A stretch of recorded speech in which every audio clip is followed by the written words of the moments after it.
Hola, ¿cómo están? Continuamos con el desarrollo de la unidad 2, en la que nos dedicamos a los grandes debates epistemológicos. Y en el día de hoy vamos a abordar el debate racionalismo versus empirismo. Es un debate acerca del origen del conocimiento. Imaginemos la siguiente situación.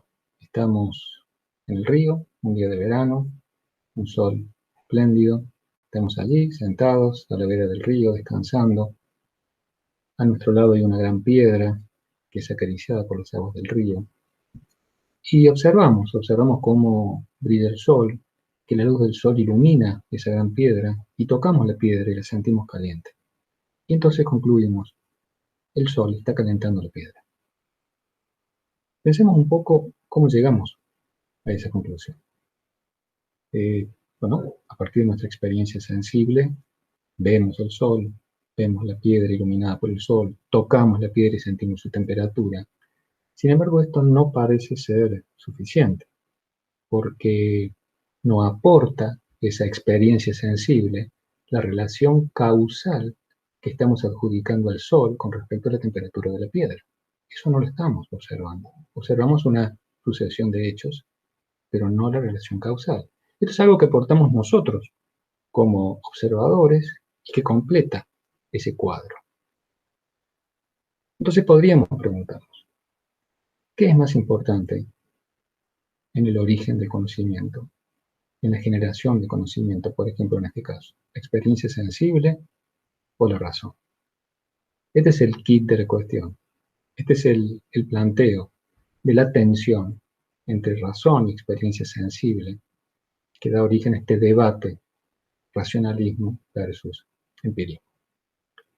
Eh, Supongamos que yo les dijera que Juan es más alto que su hermano Pedro y que Pedro es más alto que su hermano Juan.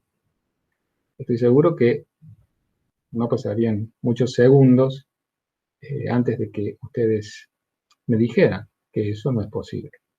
Y no sería necesario conocer a Juan y a Pedro, traerlos a nuestra presencia, compararlos. Ni siquiera haría falta conocerlos. Sabemos que eso no puede ser cierto porque advertimos allí una contradicción. Es decir, basta la razón para llegar a tener esa certeza. En esta misma línea, yo podría contarles que tengo un muy amplio departamento en un muy bonito edificio y que es tan amplio ese departamento que resulta ser más grande que el edificio.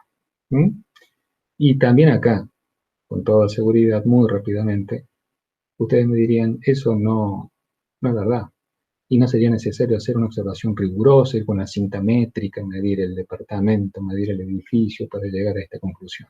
Basta la razón, basta el intelecto, porque aunque no lo formulen, no puedan formularlo, ustedes saben que el todo siempre es mayor a la parte o a una de sus partes. Y esto lo dicta la razón, lo dicta el intelecto.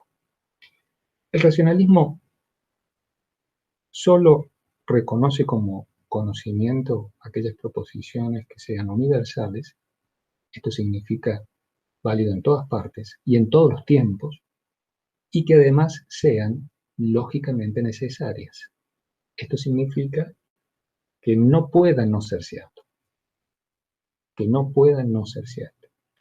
Por ejemplo, esta sentencia, esta proposición de que el todo es mayor a la parte, es universal y es lógicamente necesario. ¿O acaso ustedes pueden imaginar que no sea cierto? ¿Pueden imaginar una alternativa a esa proposición? No. Este es el tipo de sentencia que reconoce el racionalismo. ¿Y de dónde surgen estas proposiciones? Este conocimiento universal y lógicamente necesario. Pues no surge de la experiencia sensible, de la observación, de la experimentación. Están en la razón. ¿Y cómo es esto? Bien, debo decirles que el racionalismo es una tradición filosófica muy antigua. De hecho, nace con Platón en la antigüedad. Estamos hablando siglo V, siglo IV, antes de Cristo. De manera que en todos estos siglos se han ido consolidando distintas posiciones relativas al racionalismo. Lo que a nosotros nos interesa es entender su esencia, básicamente. Por ello, ante esta pregunta, ¿cómo surgen estas proposiciones universales y lógicamente necesarias? Vamos a recurrir a Descartes, a quien ustedes ya conocen. Se los presenté en Unidad 1, recuerdan, siglo XVII, como el padre del racionalismo moderno. Pues bien, Descartes dice que estas ideas universales, lógicamente necesarias, son innatas en el ser humano. Es decir, nacemos con ellas. Eso significa innata. Y las reconocemos, así como sucedió cuando yo les dije del departamento y del edificio. Quizás nunca habían escuchado acerca de que el todo es mayor que la parte, pero la tenían incorporada en la razón. Esto es lo que sostiene Descartes, el tema de las ideas innatas. Y para el racionalismo, todo el conocimiento, incluido el conocimiento acerca de las cosas, de los hechos, de la naturaleza, todo el conocimiento debería construirse a partir de ideas innatas en un proceso deductivo que permite ir construyendo esa arquitectura compleja del conocimiento. Esta es la posición racionalista. El modelo que tiene el racionalismo es, obviamente, el de las matemáticas. Porque las matemáticas, las ciencias formales, recuerdan nuestro primer encuentro, las ciencias formales trabajan de esa manera, a partir de ideas generales, iniciales, consideradas verdaderas, a partir de lo cual, en un ejercicio deductivo, se va construyendo toda la arquitectura disciplinaria. Por ejemplo, en el caso de la geometría, a partir de la idea del punto, la recta y el plano se construye la geometría. Este es el modelo que tiene el racionalismo. Observen el siguiente razonamiento. Yo digo, todos los metales se dilatan con el calor. El hierro es un metal. Y concluyo, debajo de la línea, que el hierro se dilata con el calor. He partido de una ley más general, los metales se dilatan con el calor, y de modo deductivo he llegado a una ley más específica. El hierro se dilata con el calor. Este es el proceso deductivo con el que se van construyendo, como decía yo, la arquitectura de un conocimiento disciplinar de acuerdo al racionalismo. Ahora bien, preguntémonos, observemos, recordemos este ejercicio que acabamos de hacer. Y preguntémonos, ¿y esas premisas de dónde salieron?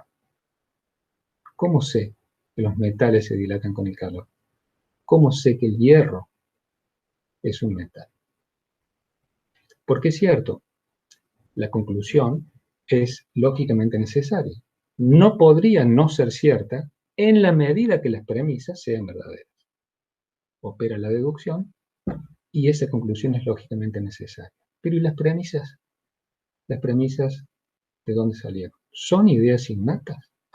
¿Podemos decir que constituyen estas ideas innatas a las que refiere Descartes? ¿O a su vez estas premisas son deducidas de otras premisas más generales y más generales hasta que llegamos a las ideas innatas? Bueno, les he dado deliberadamente este ejemplo porque muestra, si se quiere, una debilidad del racionalismo. La debilidad de poder explicar de qué manera se genera el conocimiento relativo a la naturaleza, a las cosas, a los hechos. Si bien el racionalismo lo que postula es que aún en ese campo debe derivarse de premisas que sean ideas innatas, que sean verdades universales y lógicamente necesarias, aún en ese caso resulta muy controversial este modo de abordarlo y muy dificultoso de entenderlo.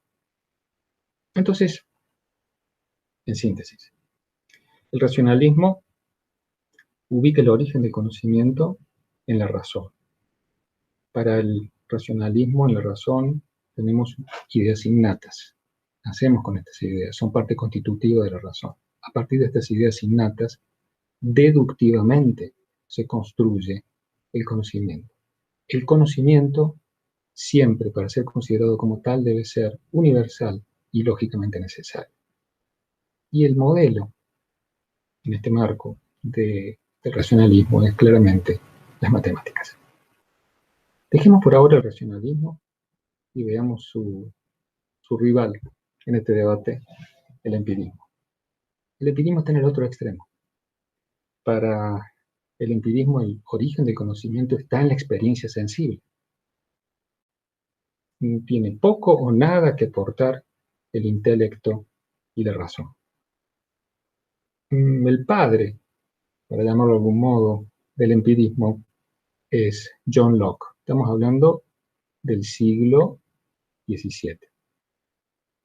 Y su continuador fue David Hume, ya siglo XVIII. David Hume siguió desarrollando las ideas de Locke y las completó, las complejizó. Para David Hume, el empirismo considera tres aspectos que me interesa presentarles: la experiencia sensible de los sentidos, la memoria y la imaginación. La experiencia sensible es esa sensación inmediata, vívida, cuando vemos, cuando tocamos, cuando estamos frente a un objeto, por ejemplo. Esta es la experiencia sensible. La memoria es la retención interna, como individuos, de esa experiencia sensible. Entonces yo he visto un árbol y he tenido esa experiencia sensible y la retengo en mi memoria y la puedo reproducir. Y la imaginación lo que me permite es utilizar esas ideas que han quedado en mi memoria. Por ejemplo, si yo viera un pájaro volando con las alas abiertas, esa experiencia sensible queda en mi memoria. Si yo veo un automóvil circulando, esa experiencia sensible queda en mi memoria. Y luego con la imaginación yo hasta los puedo relacionar. Podría pensar en un auto que tiene alas. Estoy imaginando un avión. Es decir, que el conocimiento puede ir construyéndose y asumiendo formas cada vez más complejas, pero siempre en la base hay una experiencia sensible. El conocimiento nace con la experiencia sensible. Analicemos, habiendo comprendido esto, el siguiente razonamiento. Pongamos que yo tomo un recipiente, le pongo agua y lo coloco en un congelador a 0 grados.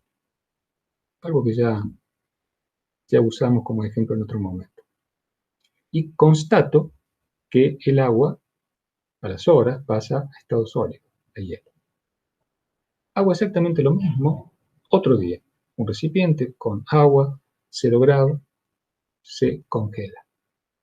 Sigo haciendo este experimento una y otra vez y constato que el agua pasa a estado sólido a 0 grados. Hablo con mis colegas de otros países, les cuento esta experiencia que estoy haciendo, les pido que la reproduzcan para que escribamos un paper juntos después.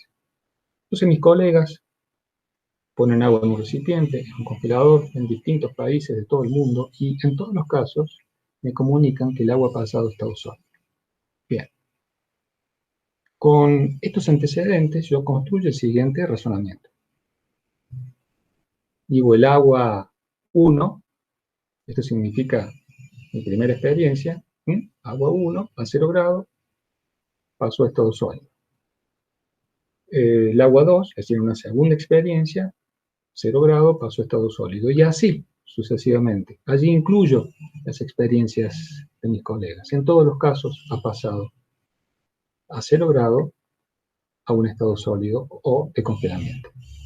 Entonces concluyo, debajo de la línea, que el agua se congela a 0 grados. Llego a este enunciado, a esta generalización que aspira a ser una ley, a partir de una observación rigurosa y compartida con los colegas. Ahora, parece que hemos llegado a una ley científica, en definitiva. Una ley que aspira a ser universal. Estamos hablando del agua, en términos generales, se congela a 0 grados. en cualquier tiempo, en cualquier lugar. Pero pensemos un poco. Este razonamiento que les he presentado tiene la misma forma que el razonamiento deductivo que hemos visto previamente en el racionalismo. Esta forma de presentar los datos y de llegar a una conclusión nos garantiza una verdad que sea lógicamente necesaria, que no puede no ser cierta. Piénsenlo un poco. Es muy interesante las respuestas que recibo cuando alguna vez hago esto de modo presencial.